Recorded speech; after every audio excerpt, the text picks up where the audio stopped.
This evening we are beginning a series of discussions on practical psychology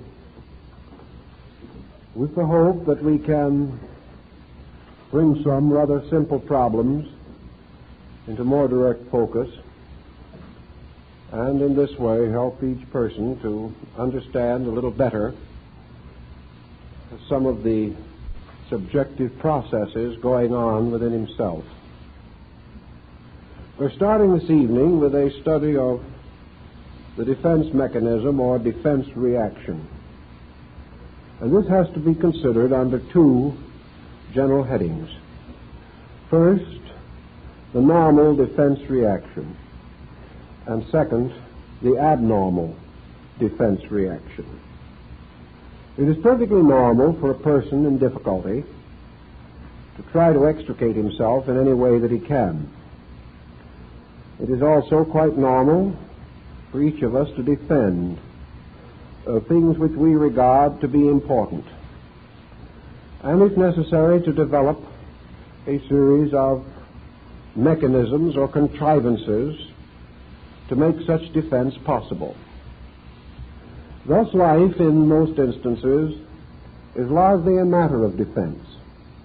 The individual is attempting to protect himself and his values all the way through the years. And in the smaller everyday occurrences, he is largely attempting to protect his own ego, to protect the decisions which he has made, the attitudes which he holds, the peculiarities which are natural to his nature. These become rather cherished factors in his personality, and he seeks to protect them, even as he seeks to protect his life, his honor, and his worldly goods. Thus, the defense mechanism or defense process arises early in life. It continues with us through the years, and if it is within the normalcy range, we carry it on to the end of life without any very serious inconvenience and without more than the usual number of psychic shocks. Even so, in its most normal forms, the defense mechanism is worthy of some thought. It nearly always exists for one reason only, that in some manner the individual is inadequate. Now this is a large term, and we don't want to appear autocratic in our use of it, or to belittle the fact that nearly every person must be inadequate in something. There's nothing criminal or wrong about not knowing everything or being able to meet every emergency. Nor is there any reason why we should not occasionally admit that we are in the presence of an obstacle greater than we can meet, or in the presence of a situation that is distinctly too big for us. The normal person is the first to admit these basic facts. If the situation that he is moving into is simply beyond him, and he knows this, then he will raise certain types of defenses against the immediate or approximate danger. A good example of this might be an individual who has allowed himself gradually to drift into debt. He finally awakes one day and finds that he is no longer master of this situation. It is closing in around him and upon him. At the moment, there is really no way in which he can rise victoriously over his adversary. The debt is larger than he can pay. Therefore, there is no use fooling himself about this. And there's very little good to be found in any emotional outburst over the situation. His defense processes must now come into action, and he must find ways, if possible, to avert the coming catastrophe. Perhaps he is able to rearrange his indebtedness so as to give himself additional time in which to extricate his financial situation. Perhaps he is able to go to certain of his creditors and on a very simple and direct basis convince them that if they will give him adequate time, he can meet his responsibilities. if he forthrightly goes after his problem, then he is actually creating a powerful defense program against an emergency. The fact that he attempts to do anything at all is due to the fact that he is defending himself or something that he has, perhaps the loss of most of his possessions.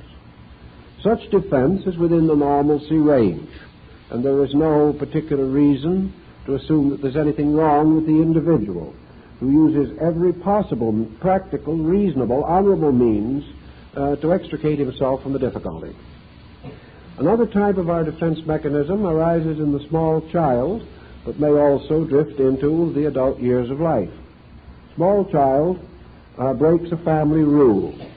It knows that it stands in immediate possibility of punishment. This becomes a rather much of an emergency for a small child.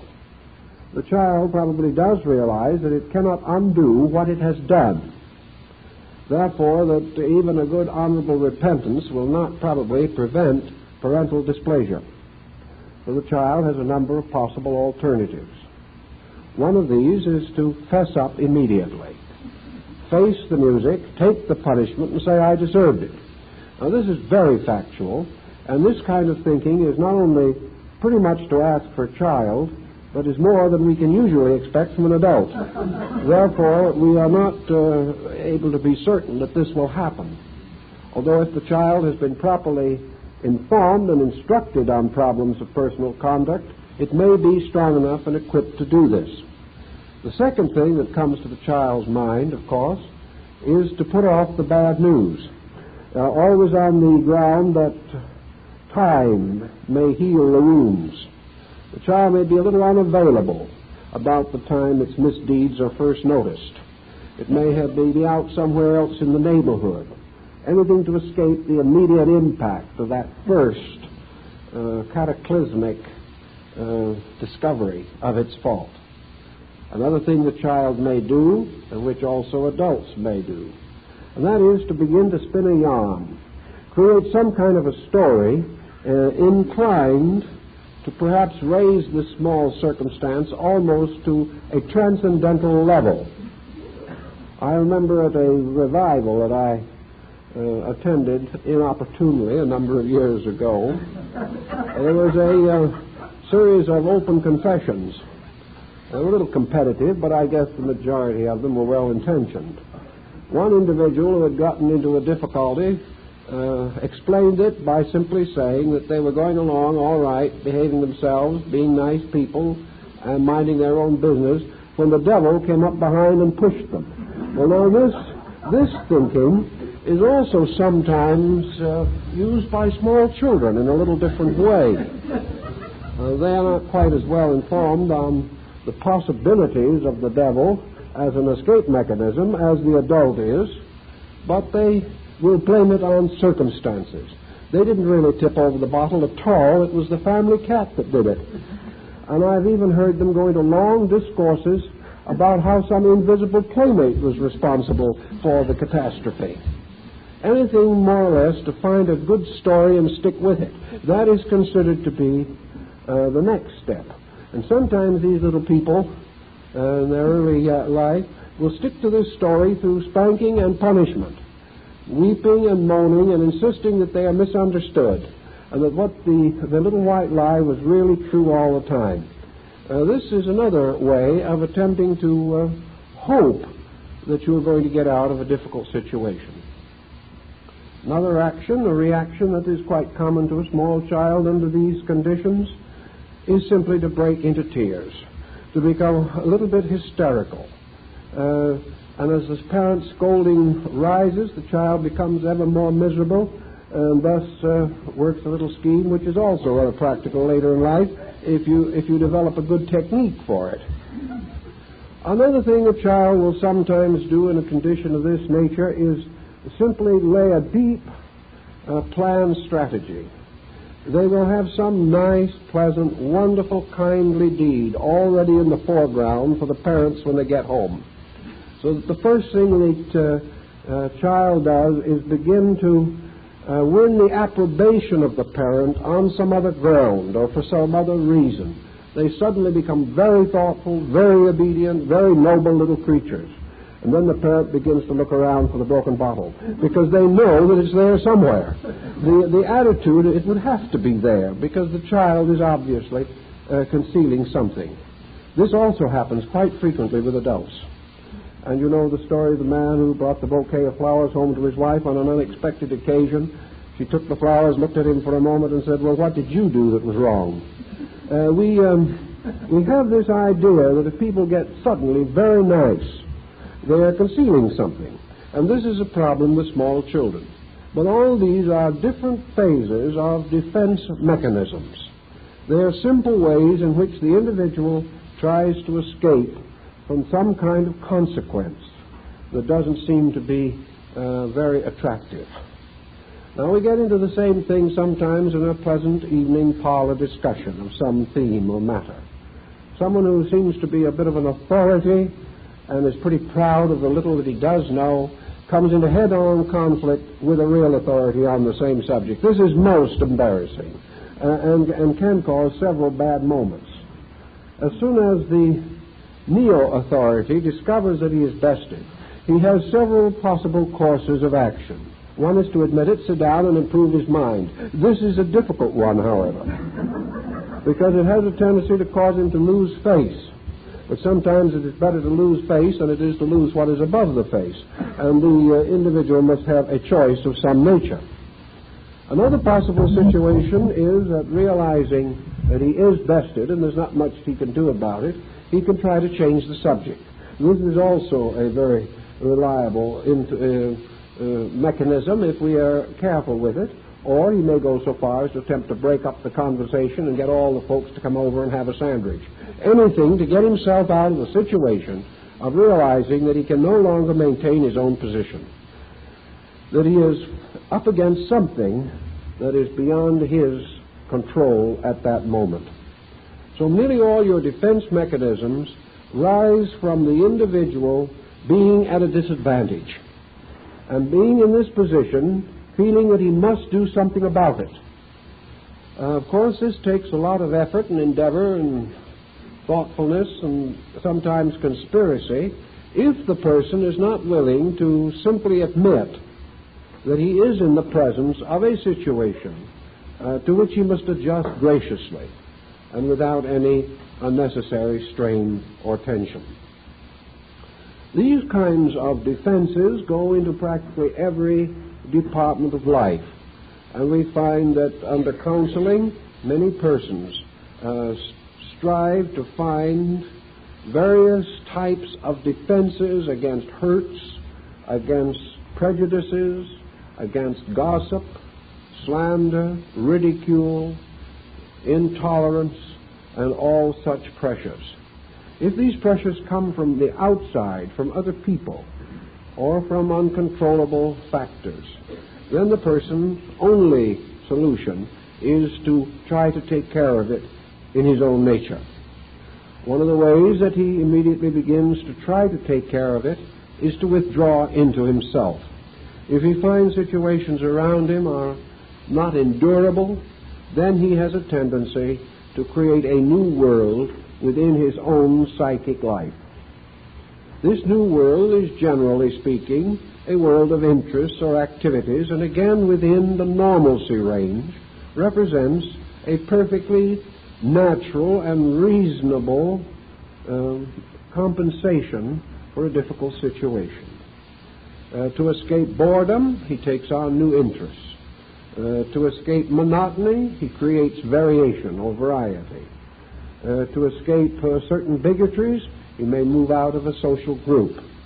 He must have some way out by means of which he can rescue at least a part of his life from the situation that is difficult for him.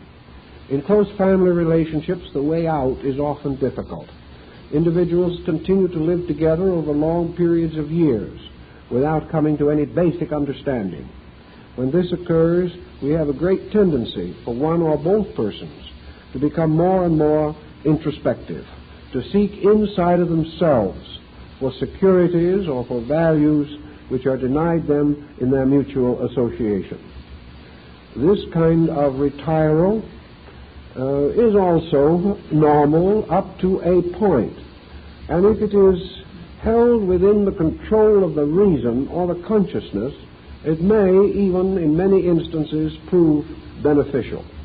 An individual with a good retiral pattern in which they can tremendously vitalize the inner areas of their own consciousness without morbidity or without exaggeration or without some abnormal situation arising in the visualization. Such persons as can attain a normal, if imaginary life, may in many instances protect themselves against serious nervous, mental, or emotional disturbances. Thus, a happy life lived inside of ourselves is not necessarily bad. It does, however, have this tendency to separate us more and more from reality. Now, the great difficulty is to distinguish between the types of reality. We are trying to separate ourselves from an unpleasant reality. Perhaps, however, in creating the mechanism, we gradually build a wall that protects us from all realities, thus gradually reducing our experience reaction and cutting us off from important lessons that we have to learn. There are some lessons that apparently can only be learned by means of a strong introspective life. There are certain lessons that we will never be able to learn until we realize that our own internal life is our strength.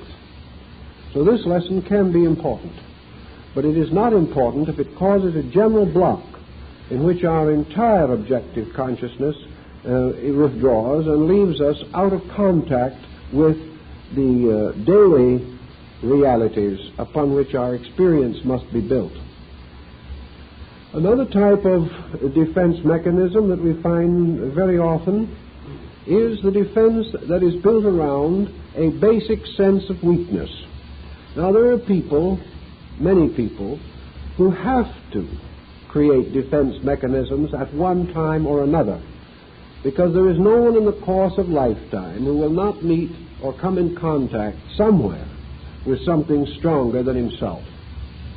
But there is also a constitutional kind of psychic weakness in which the individual will go through life and find himself inadequate to almost every occasion. He is unable to actually face the normal problems of daily existence. He is all weakness. His weakness extends into almost every area, and therefore he is inadequate to almost any situation that arises. Now, this weakness may be of one of several kinds. It may be a weakness which simply arises from lack of interest in becoming strong. The person whose mental life is lazy may find that he is inadequate or unable to cope with the minds of those around him. If he has neglected the cultivation of his own nature, if he has failed to improve his character in what ways he could, but has simply drifted along upon a surface very largely composed of doing as he pleased, he may come to almost any emergency ill-prepared. This type of person is therefore almost always on the defensive. Nearly anything in life is too big for him, and he must gradually develop an almost perpetual defense pattern. One of the most common of this type of pattern, of course, is the old-fashioned bluffer. The bluffer is an individual who is trying desperately to convince other people that he has more ability than he really possesses. On another level, he may be the bully, who will keep on bullying until he meets the person who is really stronger than he is, and that's the end of that. Also, the negative kind of individual who attempts constantly to withdraw into a neurotic silence.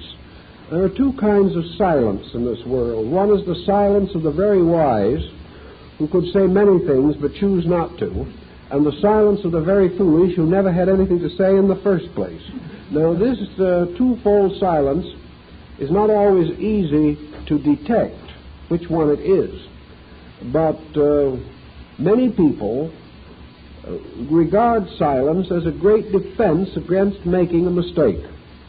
It's like the old idea, you can't do many things wrong if you do nothing. But of course, doing nothing is itself the greatest wrong that you can perpetuate or perpetrate upon yourself and others. The individual can consequently retire into an almost complete inactivity, rejecting and refusing any situation which might be difficult to face. The weaker he is, the more he has to reject and refuse, until finally this becomes a chronic pattern in his temperament. If a person finding himself inadequate is willing to continue to condone this condition, he must, in the sense of a certain self-pride, try to conceal it. And no matter how well he attempts to conceal it, it will out in the due course of time. And whenever it does appear, it becomes a crisis. The inadequacy then suggests to anyone, it would seem, that the discovery that we are not sufficient to our ordinary needs should inspire us to do something about it. We should become more industrious, we should become better informed, more thoughtful, and attempt to develop those characteristics which we want other people to believe that we possess. This, however, is hard work, and is not a particularly popular form of therapy. In fact, nearly everyone would rather take a sedation and forget about it. But if this goes along and drifts through the years, we develop certain temperaments and personalities which are not particularly ingratiating and certainly never carry us to any marked degree of success. We become drifters, floating along from one negative situation to another until we finally come to the brink of the ultimate negation, which is the end of life itself. Thus, in almost every pattern that we live in, we are trying to protect ourselves against hurts, protect ourselves against loss, protect ourselves against being shown that we are wrong. And this is one of the biggest protection problems that we have. Many people have developed a constitutional defense mechanism. They have arranged to live in a kind of world that never existed. By this process alone, they make all the rules of this world non-valid. They live in a world in which, very largely, they are the creator. The universe is run by rules which they have decided upon. God is the kind of being that they have affirmed God to be. And living in a private world, they are therefore comparatively free from the common vicissitudes of life. Of course, they are also free from all the valuable experiences which life could bring them. And the living in a private universe is a nice defense mechanism, but one of the most dangerous and also ultimately one of the least profitable. All these different patterns work into our daily relationships with each other.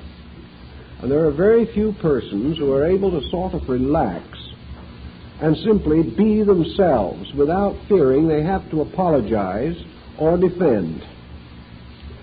The simple answer, as the Zen monks used to know and still practice, is that in all these problems of defense there is no disgrace in not being able to do that which is unreasonable. Therefore, there is no reason why we should not keep the currents of life clear by simply admitting the natural facts of things as we know them and as we experience them. We may in some cases pass through temporary setbacks as a result of this kind of honesty, but in the long run we will gain in stature and certainly enjoy more peace of mind. Because never mind how we figure it, every lie takes two more to hold it up, and by the time we get through prevaricating a situation or misrepresenting it, we are in far more difficulty than we would be if we said in the beginning, yes, I'm the one that made the mistake, now tell me what I have to do about it and let's get the thing cleaned up. This is the simple, natural way which we all fear. We fear it because of this instinctive dislike to be wrong. it almost seems as though if anyone criticizes us, they're criticizing God in proper person. That whatever this divinity is within us is hypersensitive and is particularly unhappy when it is chided for something. Actually, this self-pride or this egoism has become involved in our economic thinking. We feel that if we allow ourselves to be proven wrong in many things, that we will not advance economically or socially as well as someone else would. We're a little afraid, to be honest, in these things. But there are several reasons why we should give it a good hard thought, because honesty and dishonesty are habit-forming, and we cannot afford to develop the habit of mental dishonesty. It gets us into too many complications as we go along. We therefore can recognize the magnitudes of problems and try to keep them as far as we can in the open.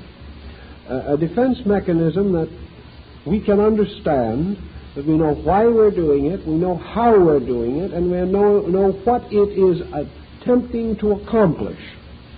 If we can keep it out there where we can see all shapes and forms of it, we're at least somewhat protected against the neurotic tendency. But if this process of defense becomes automatic, if it becomes an immediate and inevitable reaction arising in ourselves at all occasions, then we're beginning to get in trouble. So I think we can say that the average person in his defenses should give a little more thought to the facts and not permit himself to become emotional over his problems and his efforts to justify either himself or his course of action. This habit of justifying will inevitably ultimately cause us to try to justify something that is not right. Try to prove ourselves right when we were really wrong. And then we go into a form of mental dishonesty which we can't afford to cultivate. So in most cases, your defense mechanism is merely the inner resources of the person rising to meet an emergency. And it should be no more and no less than this, that we use the best we know and the best we have and the best we are to get ourselves out of some difficult situation into which we have perhaps come unknowingly, or through the connivance of other persons, or through perhaps some reasonable lack of knowledge for which we could not actually be blamed. The main problem always, therefore, is to look the whole situation over. Now, there are a great many people who have been forced to build defense mechanisms simply because they have endured unreasonable situations too long. And when the person finds that he has to live by some form of artificial defense against a situation around him, then it is perhaps better for him to contemplate a very honest, head-on attack upon the situation itself. There are many persons who have ruined their lives trying to endure something, and at the end they have gained nothing.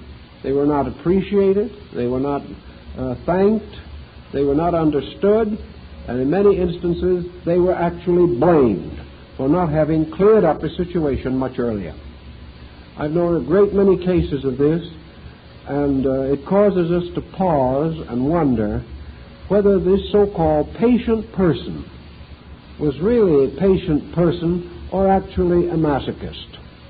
Many people feel a certain sense of virtue or value from suffering itself and allow themselves to become victims to self-pity mechanisms in their own natures.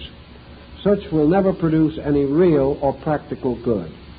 Others lack the courage to head into facts. Others lack the honesty, because sometimes to clear up these facts may mean an economic loss.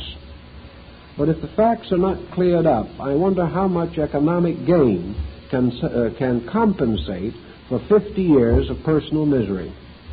There is a grave question about that, and yet I know people who have attempted it. I know people who should have broken up a situation long ago but because it would have injured them financially, they endured it. Now, after many, many years, these people are utterly miserable and useless, sick, mentally and emotionally unstable, and even though they have protected the economic situation, they cannot even enjoy spending a dollar. They've lost all sense of value as a result of the compromise of integrity long ago. This situation, then, would again be the subject of defense. You ask an individual why he has done this, and he may have 100 artificial defense explanations, some of which he hopes that he can believe himself. He very little really believes them, however. And under analysis or under real pressure, he will admit that the reason why he is in his predicament is not because of nobility of character to carry a burden, but because he did not wish to give up a plush living for an uncertain future. This type of thing is a mistake, so that even in our times, the damage that is done to the psychic integration by being forced to live a false front or a false way of life should give the person immediate cause to think through his own situation. If he is in an impossible situation, he must do something to actually solve or clarify it. Now, sometimes when he's in an impossible situation, it's because he is impossible. And this is also something that we can't afford to overlook. Many people blame others for characteristics that are essentially their own. One thing we know from many case histories, that it isn't always necessary for two persons to change for a situation to improve. Sometimes it is, but very often a valuable experiment can be made by either person who decides to make certain alterations in his own characteristics. Sometimes we are in these difficult situations because our own temperaments make it hard for other people to be honest with us. They have fallen into the child defense mechanism. They also feel that they must retire, keep quiet, prevaricate, or invent in order to prevent a head-on collision with us. So if one person makes a reasonable adjustment, it will frequently correct the pattern to a degree that it can be solved with reasonable dignity. So wherever difficulties arise, it's not good to try to use some formularized solution to them. And it is not good to try to create mechanisms in which our own dignity is the first consideration. We can't make it work. There are times when we just can't be dignified and honest, and therefore it is far better to be honest. We have to sometimes face the simple fact that we've made a pretty bad mess out of something. This may in itself clear up the situation more rapidly than we realize. Now, all these together form certain general situations which we say come within the range of the normal person. There are things that we all do, tricks that we have all played at some time during life, and escapes that we have all looked for, even if we haven't succeeded always in finding them. But now we come into something that becomes a little more dangerous, and that is your defense mechanisms in connection with the abnormal, or the person in whom these mechanisms do not represent merely moods, but are warnings of deep-set tendencies or trends that can lead to mental disease. And here, of course, is where everyone wants to stop short and take a very careful look at himself and the way of life which he is living. Nature has shown us frequently and repeatedly that no way of life that is itself essentially unreasonable can result in good for the person who tries to live it. The life of the person must be a natural, simple, direct, honorable existence, or he will be in trouble. This kind of trouble can get pretty confusing as we go along. But now let us imagine that the small child that we were telling you about a little earlier, said that actually she didn't tip over the bottle. The family cat did it. She knows when she says this that she is lying. Now, this in itself means that she is a comparatively normal child. But I have known cases in which, having created the pattern, the child gradually came to believe that the cat had tipped over the bottle. And this is where it gets complicated. This is where suddenly the individual is no longer in control of their own lie. Something has happened. And this happens very many times in very many ways. The individual suddenly accepts his own defenses or escapes as real. They are no longer instruments which he can control and use as he sees fit. These instruments become the realities and turn on him. This is one way in which we produce a first-class neurotic. This is the case in which an individual who has used some form of escape device has used it so long and successfully that suddenly it turns and begins to use him.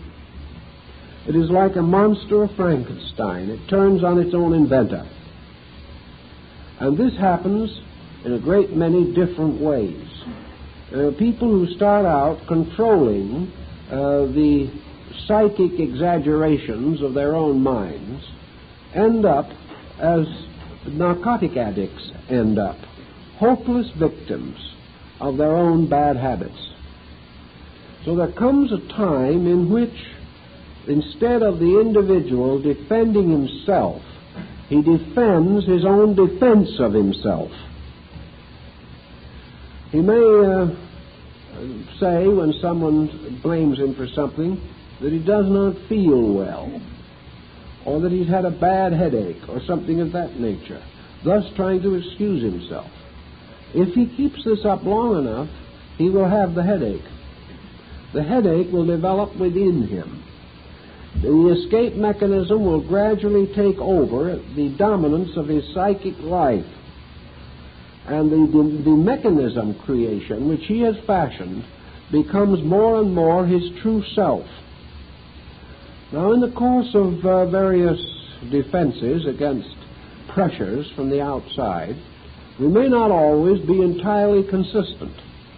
I've noticed, and many psychologists are aware, that as the individual has several different mistakes which he can easily make in life, he has to have several different patterns of defense and escape to take care of these mistakes.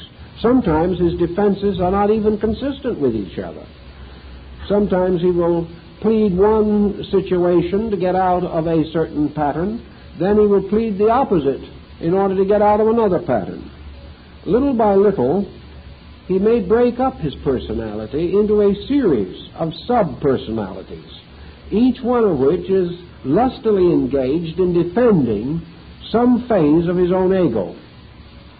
One will defend his truth when he is prevaricating. Another one will defend his philanthropy when he is foreclosing a mortgage. And still another one will defend him as a perfect parent when he hasn't been home sober in 5 years. This type of situation, moving in, creates a whole group of defense entities or defense structures within one person. These, in turn, can develop semi-individual existences, creating what we might term phases of split personality. Under these, the individual moves from what he calls a mood to another mood.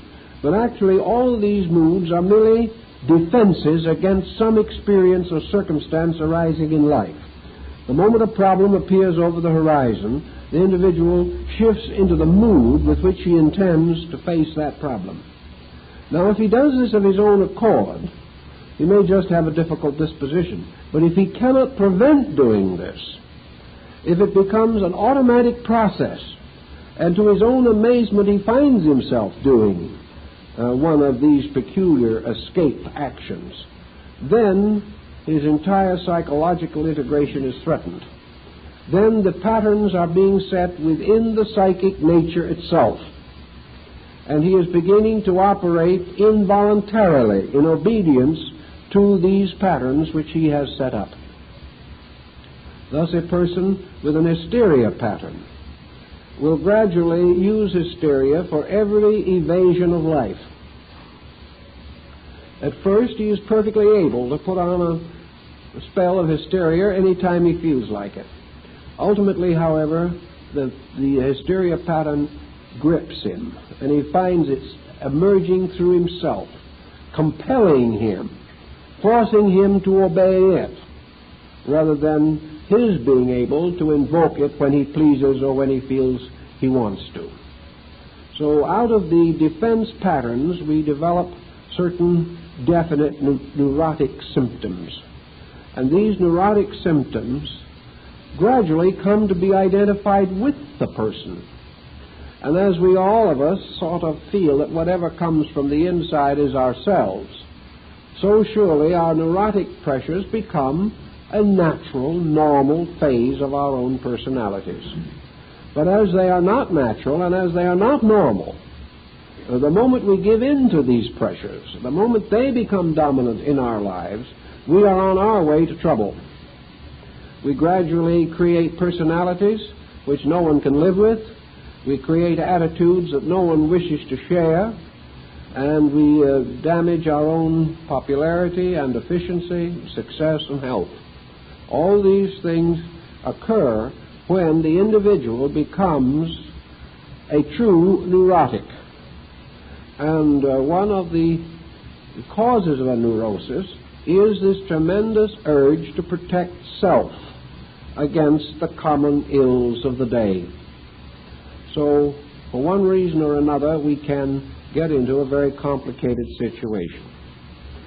Now, one of the cases that has been held against religion by a great many people is that religion offers so many very clever, interesting justifications for being wrong about something. In the first place, religions are of all breeds and kinds. You can get a religion that demands almost anything and rejects almost anything. Some religion will not let you go to the motion pictures. Another religion will not let you eat meat. Another religion will not permit you to see good in anybody else. All of these situations become much involved in the psychology of a neurotic person, because you can nearly always find a good quotation somewhere in the Scriptures for whatever mood you happen to have at the moment. And this is supposed to overwhelm all controversy on the subject. This is the final word of authority. So if you remember in the Bible, in one place it says, "Answer a fool according to his folly." This would justify one line of conduct. A few lines off it says, "Answer not a fool according to his folly." This starts another line. So you can always quote the one you need. And most people quote the one that makes them appear to be right. Now this is a splendid device if you're working with believers, but it's pretty hard to make it effective if you happen to be among a group of, so we say, conscientious agnostics. They just do not see it that way. And the more you do that, the more conscientious they will be in their agnosticism, because they will lose much confidence in religion when they see it abused in this way. I knew an individual who had a perfectly foul temper, and one of the most unpleasant tempers I've ever known in a God-fearing individual. People used to say to him, "Well, you believe in God, you go to church regularly, what do you do about this nasty temper of yours?" He said, "I haven't got a bad temper." And of course he was ready to explode when he said it. But there are moments when you are entitled to righteous indignation. And he suffered in a perpetual state of righteous indignation. Indignation against everything. And yet he was perfectly convinced that he was a good, devout, honest, God-fearing citizen. But he had found one way to escape by reading all the cases in the Bible where the Lord lost his temper. And if God can do it, there seems to be no reason why he couldn't. He carefully avoided all quotations about agreeing with thine adversary quickly. He read the part that pleased him. Now, I know a great many persons also in various lines of religious thinking have used other phases of religion as a means of defending themselves in an emergency. I've even heard good theologians try to do it to physicists and biologists. I can't say they were very successful, but as far as they were concerned, they were well satisfied with the result. No one else was. But any way in which you can force your point to make it stick by some means that seems to be reasonable or logical. You may be considered even unreasonable, but if you're considered devout at the same time, that's a big help. That takes the edge off of it. It's always wonderful to suffer for your beliefs. And when you can't suffer for anything else, there's a chance of that. And lots of folks make the best possible use of this opportunity to be miserable. The whole situation always centers on this one situation, this one axis point, namely the person cannot accept the fact that he can be wrong. It's just something that hurts us all the way through to the bone. Occasionally we have to admit it, but even then we really feel that we're just being humble. We're really better than we even want other people to think we are. All of these situations lead to habit structures that are peculiar, to say the least. Now, let's imagine for a moment that you are one of those people that does have a quick temper. Perhaps you have a virtuous thought in the fact that you get over it quickly and you don't hold grudges. That's one nice, that helps, and it is good. But if you don't hold grudges, why not stop the temper before this?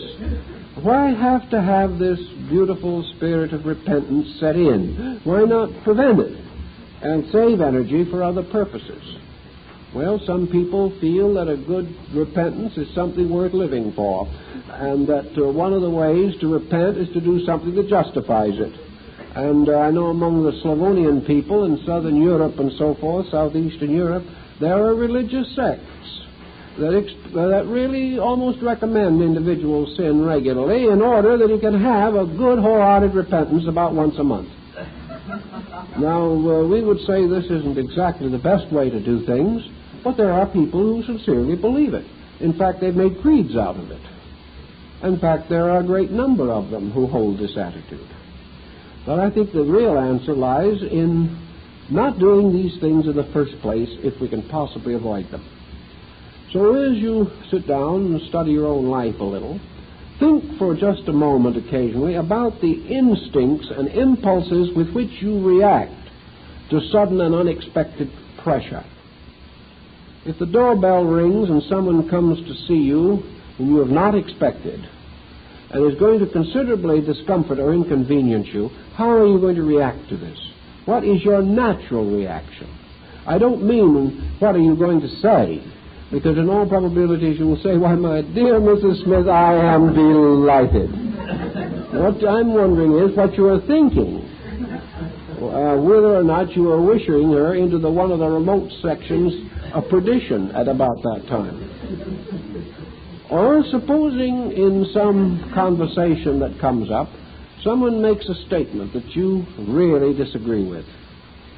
A statement which causes a slight boiling in your own nature. How are you going to handle this? Another time when there's a problem of two persons, yourself and someone else, trying to plan something. Are you going to press your plan to the end, or are you going to let the other person have a chance at the plan? That is another situation that comes along. To what degree are we willing to sacrifice our own pleasures or our own comforts for some other person for whom we are presumed to have regard? To what degree are we going to allow the small children to keep us home when we want to go out? And to what degree are we going to resent the fact that these small children do this? And so on down through hundreds of different ordinary episodes. What are the natural reactions that we have to what we call interference? Are we going to immediately begin to build escapes, defenses? Are we going to try to find some way of shifting these responsibilities? Are we going to deny them? Or are we going to bear them with grudging martyrdom? Or what are we going to do about them? If we're good, healthy people, and our psychic integration is normal, we're going to think these problems through very rapidly.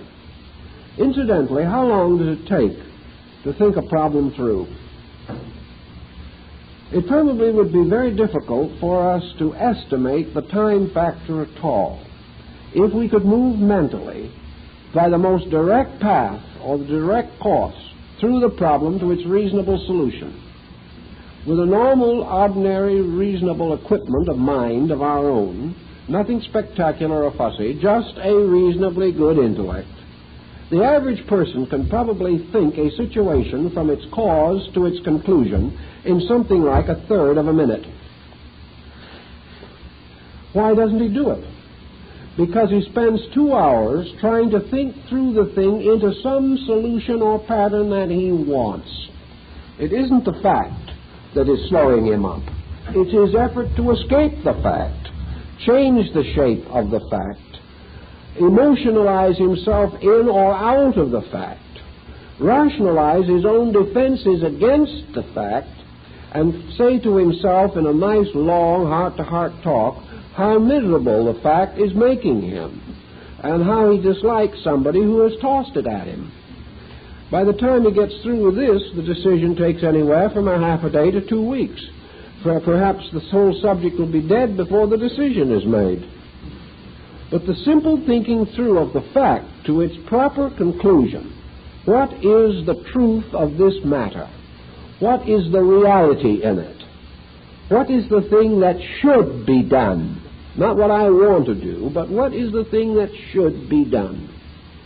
If the person could move into this pattern rather quickly and quietly, and with very little resistance to the pattern, if facts are more important to him than anything else, there is very little likelihood that he'll ever be a neurotic. He will be able to handle the fact. If the fact says he shouldn't go out, he'll stay home. If the fact says that he should go out, he will go. If the facts that as he finds them means that some whim of his own will damage or injure or hurt another person, he will instinctively not indulge himself. He will weigh his values as to what is the better, the wiser thing to do, always realizing that maturity must lead, and that if his mind is quicker, his decision is better, his sense of values are more real than those of another person, then in this he becomes responsible for that other person as well as himself. In other words, if he knows better, then he becomes responsible for this decision, because he is the one who is capable of arriving at it in a reasonable manner. So in all these difficult situations that come along, there are very simple answers. And the polygraph shows this very clearly. That's the lie detector.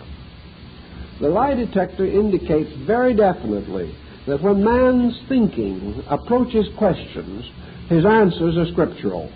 For the good book says, let thine answer be yea, yea, or nay, nay. And that is exactly the way it is. The individual's reaction under test conditions is instantaneous and complete. There is no batting around the bush. Always the indirect, inconclusive answer is evasion. And that is how the lie detector determines the criminal as the evader, as the person who will not face the facts squarely, but will begin to try to defend himself against the possibility of revealing his own guilt. So in all these things that become pressures in our lives, there are right ways of handling these pressures and wrong ways. If we can develop the habit of handling them the right way, we won't have much more trouble with them. Most persons are perfectly aware of what is the right way in the majority of the problems that face them. Where a few problems become extremely complicated and are obviously beyond our judgment, then any judgment is dangerous. Then the problem is that we must seek help or counsel or advice or be given time to consider and analyze. Consequently, where the problem in our own hearts, we know we cannot cope with it, then we have a right to delay the answer and to make the necessary investigations of the facts, rather than to believe such things as might be detrimental to the truth. A good example, for instance, of a certain tendency to emotional, mental dishonesty in ourselves is our attitude toward people. Humanity as a whole is a bad news thinker about people. Gossip will travel much further than truth. There's an old saying, you know, that truth crawls along the ground and gossip has wings, and there is a certain amount of that is real. Also, bad news travels faster than good news. For some reason, the dramatic, which is often the violent, receives the greatest publicity, the greatest recognition, and the greatest attention. Therefore, in our own natures, we must be ever watchful for this. It is much easier for us to build dislikes and sustain them and increase them than it is to sustain likes. Also, there is a natural chemical tendency in people to choose or to not choose other people. These natural psychological tendencies are observable throughout life, and there is simply no use in denying them. There are known cases, for instance, in hospitals where a patient with a certain nurse will never recover. The nurse is perfectly sincere, perfectly efficient, but there's a personality clash that will never do any good.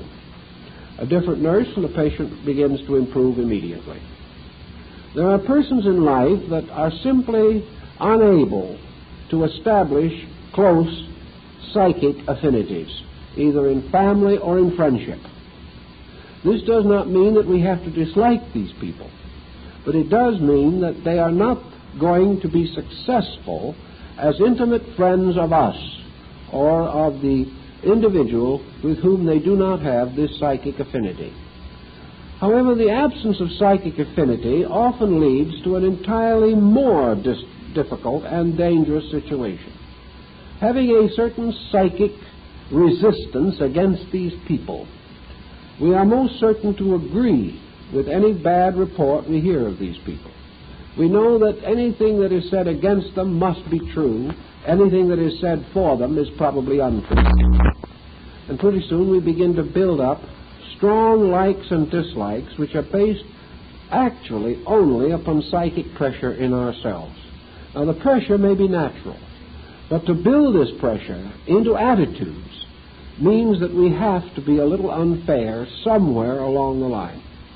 The proof of this is the opposite situation, in which we have lovingly defended, protected, supported, and suffered for absolute rascals simply because we did have a certain psychic affinity for them. So just as surely as we can like the wrong people, so we can dislike people without any real justification. This justification as we have it may be purely psychological. I know people who have instinctively disliked persons simply because they resembled other individuals with whom this person had had difficulty at some time. A tone of voice, a mannerism, is a great help. Also, in the humor quality, we have cheerfulness. And cheerfulness is a natural temperamental asset which will cause us generally to look for good in something.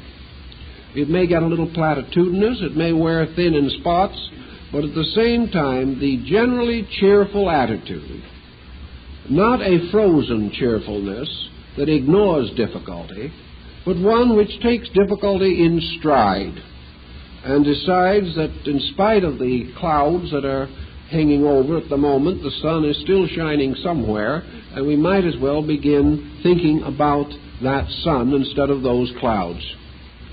This sense of humor, this cheerfulness, this natural desire to see the good in things and the happiness in things is very valuable, because it helps us to keep out of trouble, and if we're in it, it does seem to make it easier to get out, and also easier for other people to help us out if the emergency should arise. We find that humanity in general favors the cheerful person and is more willing to go out of their way to help them. Now, the opposite of this is the melancholy soul. And melancholia is usually a phase of neurosis. The melancholic person is the one who has managed to gradually sell himself a totally negative bill of goods. He has managed to impress upon his own nature the futility of life, the innumerable evils of existence, and has gradually destroyed all sense of adventure, all sense of acceptances of the different situations of living. There's no person who is in a more desperate situation than one who is completely sorry for himself. He not only is a burden to his own life, but he is futile in his effort to make any valuable contribution to any other phase of life. So as melancholia comes along, it should be regarded as a definite symptom of psychological illness and should be treated as such. Now, the psychologist tries to tell us just what kind of a person would be a good normal type for today. I don't agree with the psychologists on all of these theories of adjustment. I don't think there's anything particularly to be gained by trying to assume that the atomic age is one of the most beautiful periods in history. It would seem to me this is just a superficial, a meaningless attitude. Nor would I say that if we adjusted to society as it is, we'd be happy, because society isn't happy. And all the adjustments we can make to it wouldn't prevent us from all still sharing in most of the miseries of our kind. I don't think that those are the foundations upon which normalcy can be considered. But psychology does also have some rather broad, general statements about things that are more or less obviously true. One is that a person should be very much like a ship on a good deep ocean. He wants to keep off the rocks, that's obvious. But a ship isn't in the bottom of the sea, it isn't in the air overhead. The ship is sailing on a sea. Part of that ship is underwater, invisible. And there is the place where most of the cargo is carried. The ship is therefore balanced between elements. Its upper structure is above water, its tonnage is below water, and it is living on the surface, but with certain depth factors involved in its nature. A man has to live upon the surface of the life that he knows. The surface is here and now. The surface is the day with its problems and its conditions. In order to be successful, the individual must, however, have a certain concealed part of his own nature, that which is below surface, or behind surface, or, for that matter, from a mystical standpoint, above surface. But it has to be the more or less intangible security for tangible living.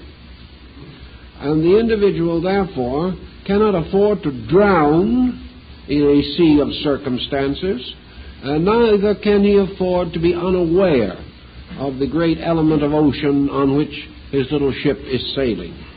He is trying to direct his course between the world of mind and the world of body. He is trying to live in space and in matter. and he is suspended between these two in a kind of middle distance.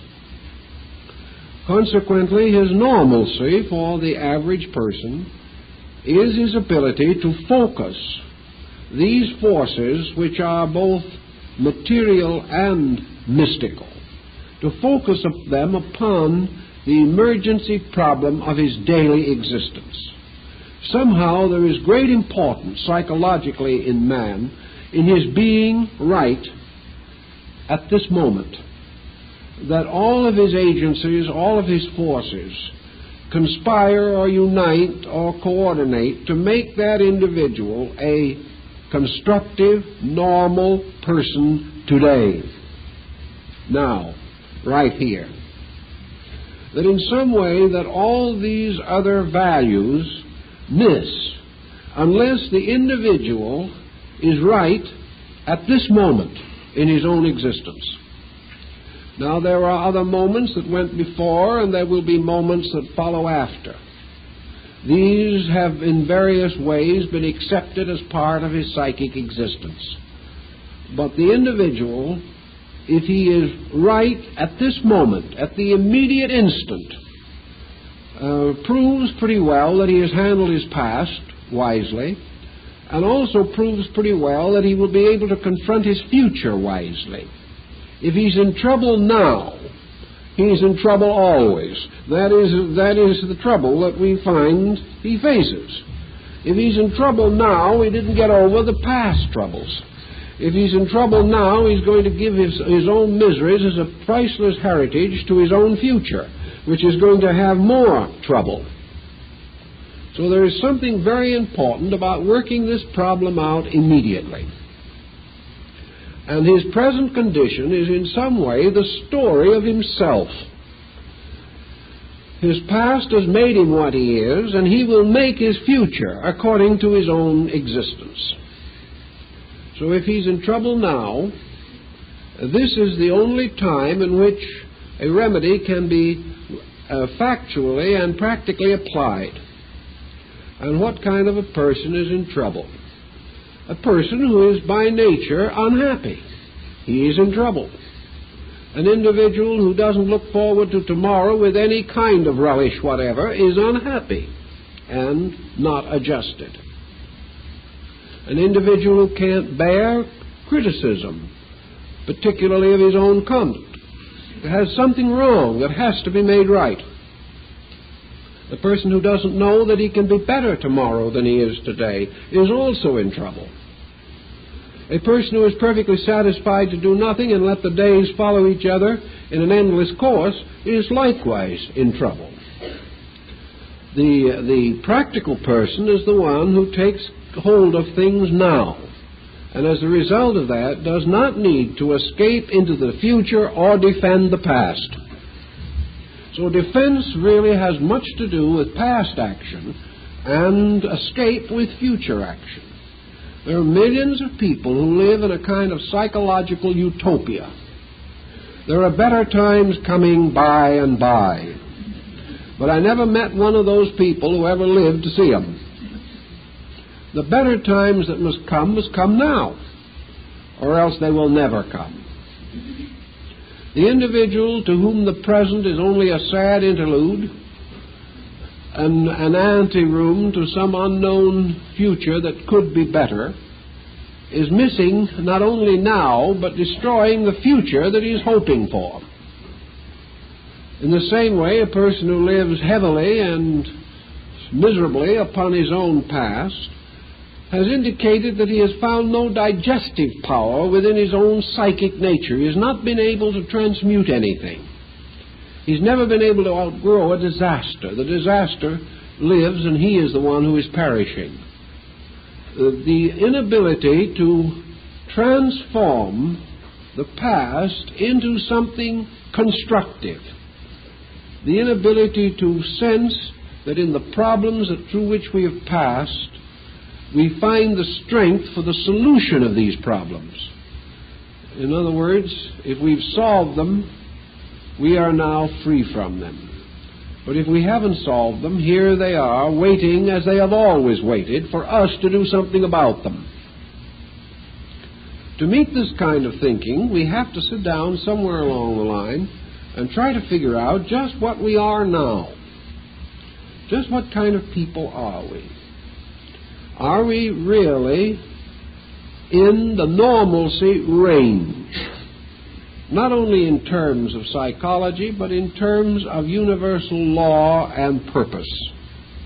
Are we really in a condition to go forward into the next day or the next year of life with a fair certainty that we will be victorious over the common problems of our days?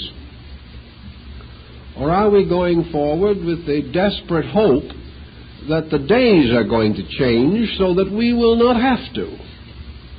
Most people are hoping that times will change. They do. They get a little worse all the time, as far as most people can observe. And they will continue to do so until we start getting better, because so-called times are just ourselves moving into tomorrow. If we can't get along with ourselves today, we can do no better tomorrow. In fact, it'll be a little worse because the habits are deepening all the time. So look over the tendencies to defenses and escapes with which you yourself may be burdened. How is your attitude toward the rights of other people? Do you really, honestly, and honorably believe that other people are entitled to every consideration that you consider appropriate to yourself? Do you feel that they should be heard just as much as you are heard? Do you feel that they are entitled to the same patience and understanding to which you are entitled? Do you honestly believe that other people may be better than you are because of their achievements or their dispositions or their temperaments? And if they are better than you are you glad of it? Now, this is a problem. Are you going to instinctively, intuitively reach out and say congratulations, or are you going to let out a deep sniff and say, with everything that you have, they're not any better. If you really knew them, you'd find out just what kind of so-and-sos they really are. We say this simply because we do not wish to acknowledge that other people may be better than we are. And we have now a new wave of literature which is concerned almost exclusively with proving that nobody was any good from the beginning of history. What is this? Just a pure defense mechanism. We are such a miserable, disillusioned generation that we cannot allow ourselves to imagine that there was ever a time when anybody was any better. So our modern theater, television, radio, and literature is simply one vast sniff in which we are, with a certain snicker, suggesting that the only reason we admire anybody is because we don't know them. So are we actually able to handle at least the contemporary phase of this situation? When we hear something unpleasant about a person, is our first thought to come to their defense? Or is our first thought to say, well, that's probably true. Now let me tell you a little more about it. Or that you should have heard what I heard. What is our attitude on this? When we are talking about a person behind their back, do we simply suddenly stop talking and say, we can't say anything unless they're here to defend themselves? You know, that would be an end for a large part of conversation, especially nowadays. When we're dealing with the problems of other people's religions or their faith, do we look down with pathos upon some poor old Orthodox soul because they haven't received the extra illumination that we possess? Are we honestly able to simply realize that each man's path to God is through his own heart, and that the simple person, worshiping in a simple way and keeping a simple conviction, may be far better than a person who knows much more but does not keep his convictions so well? Are we thinking constantly of how we can make other people seem better, seem more real and more vital? Or are we simply always taking the attitude that in some way the good of every other person is an insult to us, and the misfortunes that have fallen to other people can only remind us how much greater our own have been? This negative situation is really habit-forming and has caused a great deal of trouble. It's just a matter of getting down and trying to think these things through. Because one way of defending our own smallness is to attack the largeness of anyone else. This isn't the answer at all. The answer is to get larger if our smallness is recognized as in our way. If we are interested in some field of activity or move in a group of people with certain special viewpoints or abilities or specialized forms of knowledge, are we sincerely trying to equip ourselves to share in that particular activity? Or are we going to try to bluff along without knowing? Or are we going to take the attitude that some take in the presence of learning? Oh, all these learned people don't know anything anyway, they just talk. Now, maybe it's true. I've heard some so-called learned people who talked magnificently for hours and said nothing. It's quite a problem in learning. A great deal of learning is simply a form of intellectual gymnastics. There's no possible doubt of this. But in any particular case, is it true? That's the question. Sometimes we will find that the learned person is learned. Sometimes we will find that the wise man is wise. Sometimes we'll find that the very simple man is wise. These things we cannot tell by any pattern. Are we trying to live by unsemantic generalities? Are we trying to say that everyone who considers themselves learned is a fool in disguise? If we take an attitude like that, we're going to lose an awful lot in life. Are we going to take attitude that all of a certain class are dishonest, that all of a certain profession are crooks? Are we going to take these attitudes? If we do, the chances are 10 to 1 we're going to meet people in all these classes who are fine persons, honest persons, and well-intentioned persons. Are we going to therefore adjust our thinking, or are we going to keep on talking exactly as we did before? How are we thinking these things through? How are we thinking through problems of intolerance, prejudice? How are we working with our emotions and our attitudes as times come along? Do we find that every interference is an insult? Do we find that this tremendous drive to do as we please prevents us from being able to bend to any gracious situation for any other person? Have we forgotten the graciousness of giving of our own attitudes? Are we trying to dictatorially take over whole areas of life where other persons have rights, but where we do not wish to admit these rights? Is there a little sneaky selfishness floating around in here somewhere? Do we want to always be a center of attention? Are we working little conspiracies to keep our children from getting away from home and building lives for themselves? Are we trying in some way or another to make life easier for ourselves always at the expense of someone else? There are times in this pattern when we'll know it. But if it goes into a pathological degree, then we won't know the truth anymore. And the grave danger in all these psychological problems is that the time comes when we are no longer able to know the truth. We have fooled ourselves until we really have converted ourselves to our own foolishness. As soon as this happens, we become practically airtight. Nothing can reach us. No amount of counsel can reach us. Nothing short of a terrible disaster can crack this shell that we have built around ourselves. Sometimes it can't be broken at all during this lifetime. But as we drift along, nursing negations or nursing wrong attitudes, there is always the danger that they will suddenly set in with such tremendous force that we can no longer cope with them at all. The same problem arises with alcohol. Now, there are many, many drinkers who never become alcoholics. They drink, but for some reason the habit never sets in upon them. Granted, every drinker is a possible alcoholic, and no one knows which one is going to become an alcoholic.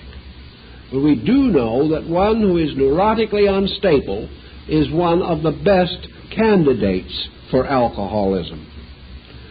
All worriers will not become neurotics, but among worriers there will be many neurotics.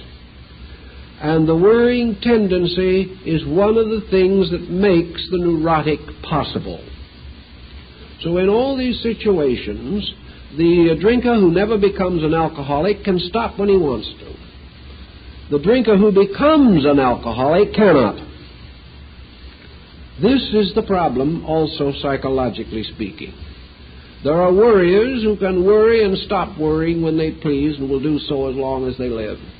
There are others in whom the habit of worry will gradually build up until they are utterly unable to cope with it. And life will become one terrible, terrifying possibility after another.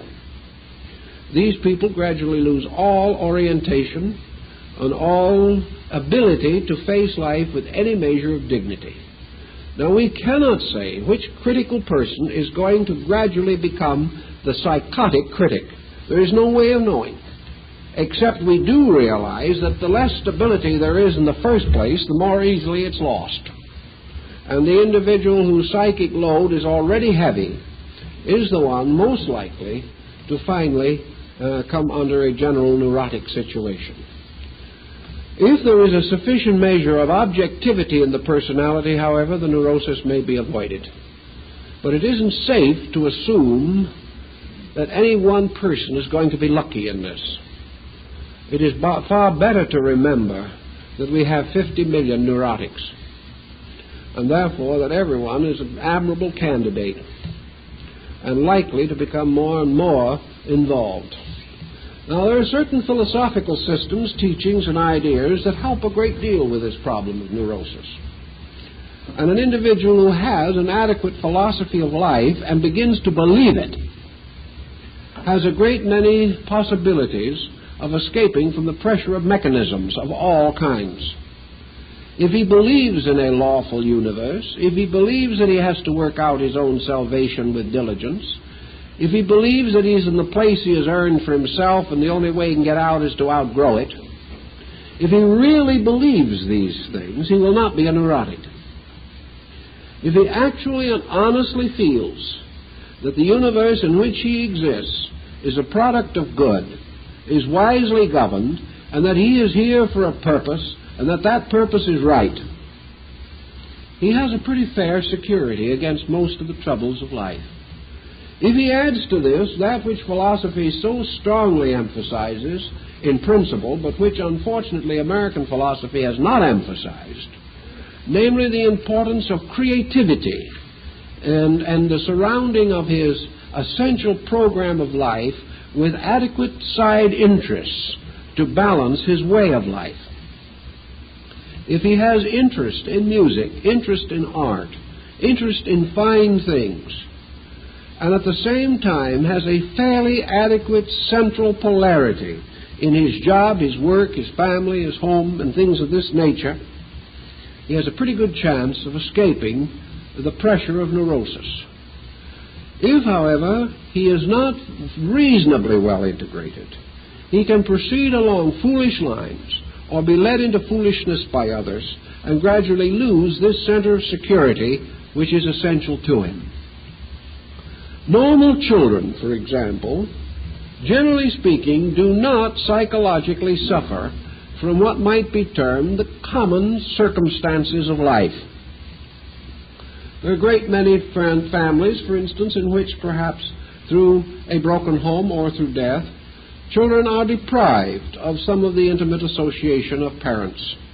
Sometimes it is necessary for these children to be placed in schools and things of this nature, due to the circumstances that factually prevail. Or these children who might have had rather luxurious lives may suddenly be forced to a much more economical way of living. These situations do not normally damage the child. The child is not damaged by facts. The child is damaged by delusions. And as the child grows older, if there was some misunderstanding as to the circumstances, and the child finally sees that the best possible was done, that everyone acted with sincerity, and that all reasonable steps to protect the child's right were taken, the child is seldom seriously damaged. The child is not damaged by normal punishment or correction for real faults. The child is not damaged because it is not over-privileged. The child may feel badly at the moment, but the child is much more apt to be damaged and admit it from many luxuries than from the lack of them. Therefore, the honest relation of facts to people will not normally seriously damage people. The thing that damages is the dishonesty that works into these patterns, the ulterior motives that come out, the selfishness and self-centeredness which the child may not be able to understand but which it feels. Therefore, the sincere person, doing the best they can for the child, has a good chance of being understood, intuitively, if not intellectually. Whereas ulterior motive will also sink deep into the subconsciousness of the child and will result in the difficult situation that parents sometimes afterwards cannot understand at all. But the real reason is there was not enough honesty in the pattern all the way through. Too many people were thinking of themselves only, thinking of their own troubles and passing on their own griefs and grievances. There was not a proper sense of unity of thought on the need of the child and the child's rights. So that facts do not generally damage us at any stage of life. But distortions of facts, accepted, these will hurt us and hurt us desperately. And the only answer to the problem of fact is that we must all become fact-finding instruments. Each individual must look for and be able to determine the simple and immediate facts of his own existence. This is not as difficult as it appears to be, because we are endowed by nature with an amazing sensitivity to fact. The individual who simply is quiet, uses his faculties in the way they were intended, will come up with facts 9 times out of 10. The trouble is, the moment the facts come up, the individual resents them, does not want them to be the facts they are, wants them to be something else, because these facts may not be flattering, may not be in accordance with the desires of the person. Therefore, the problem then is how to get out of the facts, how to evade them, or disproportion them, or distort them until they fit our own preconceptions. Always where we do this, we begin to use defense and escape mechanisms in the justification of the attitudes we wish to take on these different situations. The people come in every week with problems. They've been coming for over 40 years now. And these problems are all of them, or nearly all of them, involved in this inability to look straight in our own faces and see what's there. Most of the problems that beset us most desperately are not really problems in the common sense of the word. They are matters of decision. Many times the decision is overdue. Sometimes it is so far overdue that nobody even wants to make it anymore. But nearly always a problem is a decision that has to be faced. And if we can face this decision with a certain amount of reality, the problem will dissolve. So we suggest very strongly that the persons who find themselves hypersensitive, who find themselves getting more and more nervous under the pressure of situations, who are getting fed up on something, who are beginning to take intensive attitudes, that they are not understood, that they're not valued, that they're not appreciated, that they're not cared for, and all of this type of thing. If these people would just settle down and relax a minute, they will not find it necessary to go into the elaborate programs of justification and compensation which appear to be indicated. Because these problems are nearly always solved simply by relaxing. The individual sits back very quietly, and he has the problem that people are not kind enough to him. Well, there are two answers to that, and they're very simple answers. One is, why should they be? Actually, why should anyone be kind to anybody? Only because they want to. Why should they want to? Because they feel like it. And in this generation, very few people feel like it. We are under tremendous tension. The less understanding we have, the worse the tension is. The more understanding we have, the more patient we have to be with the people who don't understand. There is no other answer to this. Therefore, if people do not appreciate us, it may only mean that their minds are on something else. And also, there is this old Socratic idea that actually we don't do things to be appreciated. We do them because they need doing. And most people will appreciate themselves a little, and that will make up for some of the loss as far as other people are concerned. But factually and seriously, it's nice to be appreciated. We all love it. But we can't demand it. Perhaps we honestly believe we deserve it. But still we can't demand it. So if we get it, it's a gracious gesture. If we don't get it, we keep right on. There's nothing else we can do. This is factual. And the moment we start moaning about it, or wondering about it, or feeling bad about it, all we're doing is building up a psychosis. Nature wants us to some way sense, perhaps, that the things that we do that are in conformity to law are right. And their reward is their own rightness. That actually every individual who does good in this world is serving a principle of good. He is not serving other people. And the principle of good will never overlook what he has done. And one way he will find out that it doesn't overlook is the fact that the good he does becomes the basis of the good he is. And nothing that he has done can fail to have its reward in his own consciousness. Therefore, the most important thing in the world, universal life, is forever appreciating him, and is proving this by bestowing its benefits upon him. If, however, for lack of the appreciation of other people who may not have any idea what he's doing in the first place, or wouldn't know whether it was good or bad in the second place, if instead of recognizing this universal life, he clings to his opinion of these people, making his happiness or unhappiness depend upon recognition by others of his own kind, then he must perform such actions as they can recognize. And he probably doesn't want to do that. Because actually, perhaps he feels the things that he is doing are more important. Perhaps they are. But to the degree that they are more important than average things, they will not be appreciated by average persons. So he is working now with a full realization that the moment that he becomes an individual, he must, to a certain degree, sacrifice the applause of the masses. He has to do it. He's got to make a decision. Consequently, his decision is the same decision that Socrates had to make. The decision that it is more important to do that which is right than to be popular. The reward lies in the person having the internal integration to do this. If he has it, he has no problem.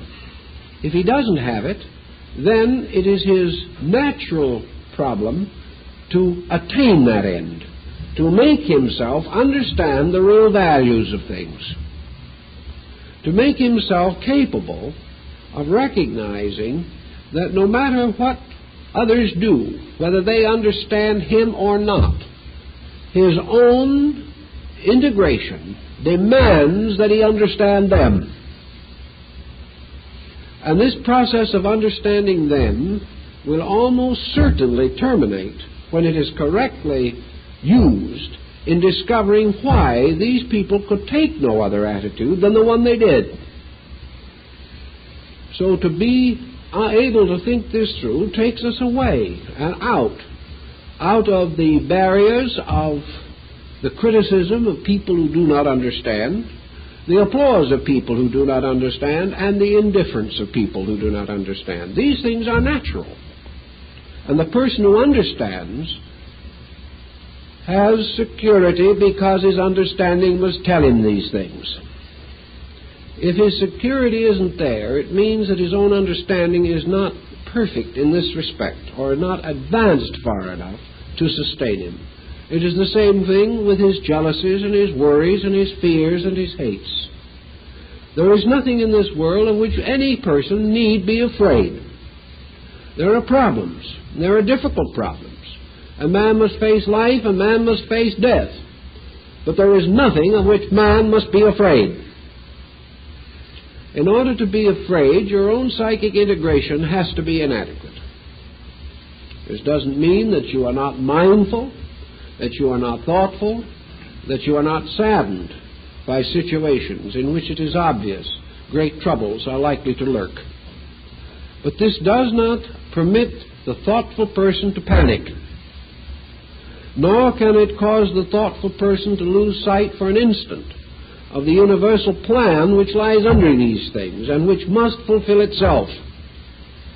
And that good shall come where it is not deserved is not reasonable or right. Therefore, if certain problems arise, they must be faced and met for the good of all concerned, even as the child must be corrected or its character will be damaged. So the individual does not have to be afraid. He does not have to criticize others. He does not have to feel neglected or forlorn or alone. He does not need to be melancholy over anything, because the problems that face him are natural problems, which can be handled by natural means if he will not distort them with imagination. It's always to keep the facts straight.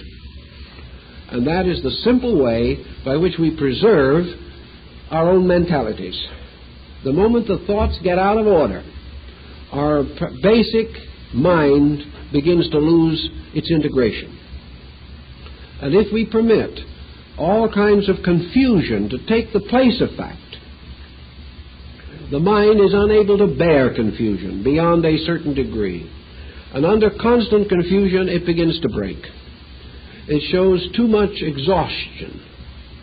And the person of today does not exhaust the mind by its use. He exhausts it usually by abusing it. He exhausts it by burdening it with comparatively worthless problems, by involving it in meaningless controversies, and by exhausting its resources in the maintenance and defense of emotional excesses. If the mind is cleared from these things, it can think straight. Now, the emotional nature of man is also involved in nearly all of the complexes and pressures which affect him. And this is true also of his escape and defense problems. The emotional nature of man is tied very closely, for instance, to the emotional impulse to run away from a situation, to panic, or to have all kinds of involved feelings about things, great bursts of feeling one way or another. These emotions simply feed pressure. They build up pressure, and they interfere with the ability of the individual to handle his own mental problems in reasonable and rational ways. So the thoughtful person, the wise person, realizes that his understanding, his patience, his ability to think through things, these are constant defenses against his emotions. The minute he cannot cope with a situation mentally, he becomes emotional. But when he can quietly recognize justice and cling to it, emotion isn't involved in any strong way.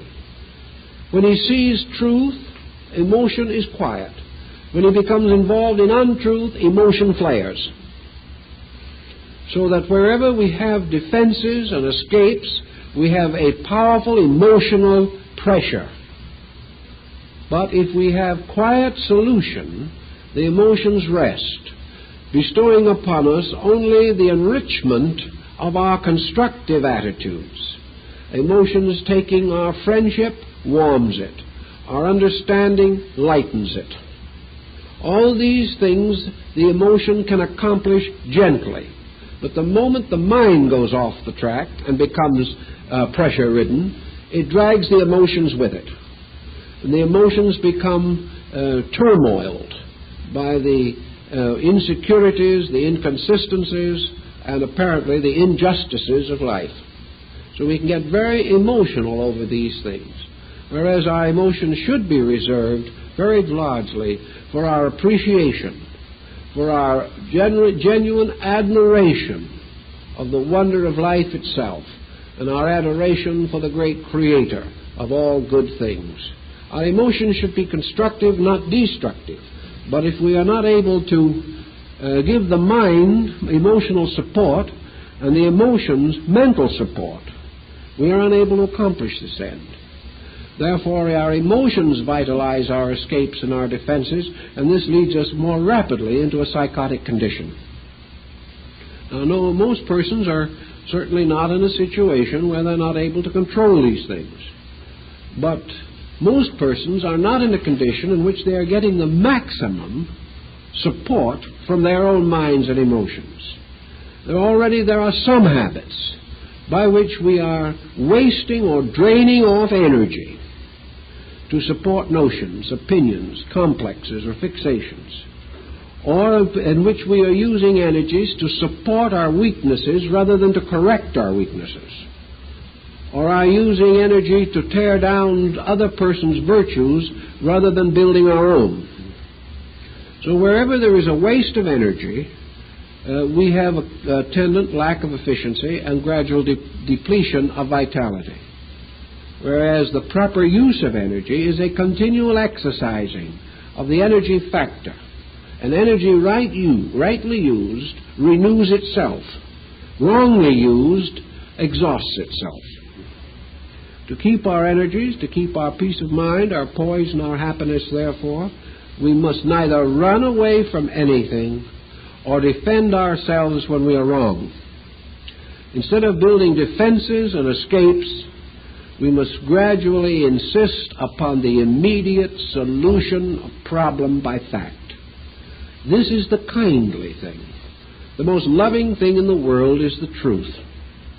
And where we try to love people by protecting them from the truth, we do very little good. We must protect them for the truth, and we must inspire them with the truth in their own consciousness. These things lift our responsibilities. If use simple concepts, and we set another person upon a straight way of life, whereas if they live with us through years of our own evasions and intemperances, they have gained nothing and perhaps have lost a great deal of ground.